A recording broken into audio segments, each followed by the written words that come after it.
बीवी ने शोहर से पूछा, अगर मैं 4-5 दिन के लिए नज़र ना आऊं तो फिर आपको कैसा लगेगा? शोहर ने खुशी से कहा, अच्छा लगेगा। फिर पीर को बीवी नज़र ना आई, मंगल को भी बीवी नज़र ना आई, बुध को भी बीवी नज़र ना आई, जुमेरात को भी बीवी नज़र ना आई। आखिरकार जुम्मा को जब आँखों की सूजन कम हुई तो फिर थोड़ी थोड़ी नज़र आने लगी।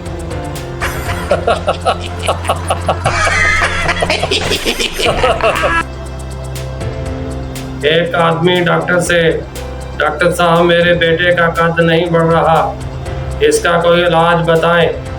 डॉक्टर ने मुस्कुराते हुए जवाब दिया, इसका नाम महंगाई रख दीजिए, खुद ब खुद बढ़ने लगेगा। एक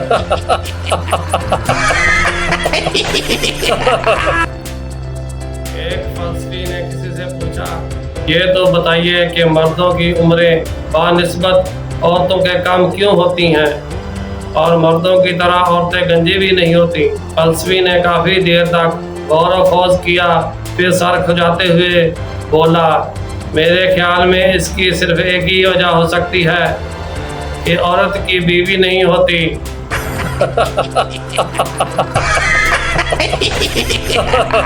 राहगीर भिखारी से, बाबा तुम भीख क्यों मांगते हो?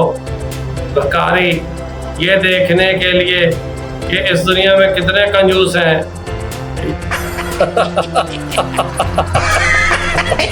टीचर ने एक बच्ची से घर के काम की कॉपी ली और इसे देखना शुरू किया।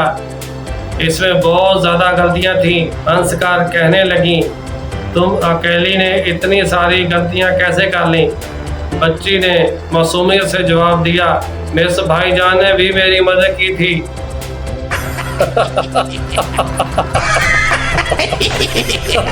ट्रैफिक सार्जेंट गुस्से से, तुमने मेरे इशारे पर कार क्यों ना रोकी?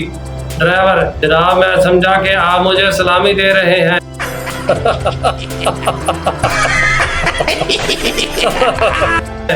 बच्चे ने बाप से कहा, अब्बा हुजूर शादी पर कम अज कम कितना खर्चा आ जाता है? बाप ने जवाब दिया, बेटा मालूम नहीं, मैं तो अभी तक अदायगी कर रहा हूँ।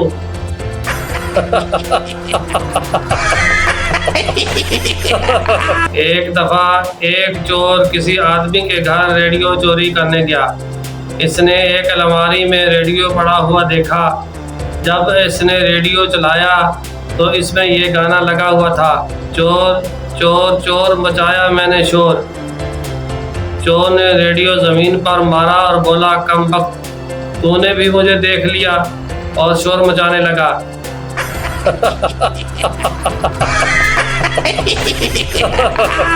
एक इंसान सड़क के किनारे जा रहा था कि एक आवाज ने इसे चौंका दिया। कोई चला कर कह रहा था, रुक जाओ, एक कदम भी आगे बढ़ाया तो मारे जाओगे। वो फौरन रुक गया। दूसरे ही लम्हे एक ईंट इसके आगे आकर गिरी और वो ईंट लगने से बच गया।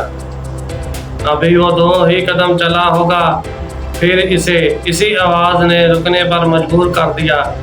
इसने अचानक अपने कदमों को ब्रेक लगाई। अगर वो ज़रा सी भी देर करता तो 2 कारों के तसादम में मारा जाता। वो अपनी खुशकिस्मती पर बहुत खुश था और इस आवाज़ देने वाले का शुक्रिया अदा करना चाहता था, जिसके लिए इसने इधर उधर देखा। एक शख्स इसके करीब खड़ा मुस्कुरा रहा था। क्या तुमने मुझे रुकने का कहा था? हाँ, मैंने ही कहा था। तुम कौन हो? मेरे मोहसन, मैं नेकी का फरिश्ता हूँ। तुमको हर खतरे से आगाह करना मेरा काम है। मगर तुम इस वक्त कहाँ थे जब मैं शादी कर रहा था?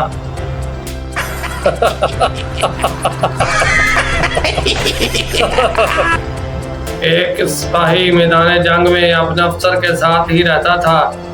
जंग खत्म हुई तो अफसर ने खुश होकर सिपाही को शाबाश दी और कहा, तुम बड़े वफादार सिपाही हो। जंग की हालत में भी मेरे साथ रहे।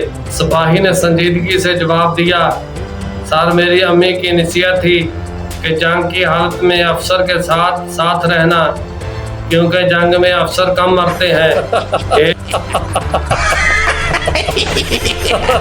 एक सिख के पास दौलत आई तो अचानक इसके जी में आया कि साउंड प्रूफ कमरा बनवाया जाए।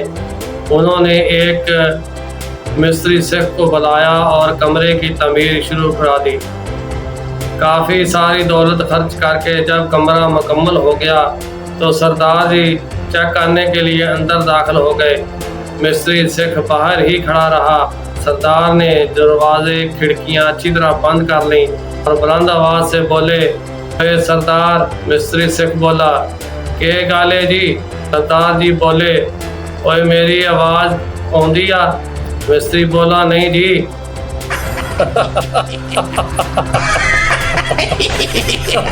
हमको यूं पागल बनाना छोड़ दो, बेवजह सताना छोड़ दो, तुम्हारी खुशबू भी अजीब सी लगती है, मेहरबानी करके बर्तन वाले साबुन से नहाना छोड़ दो।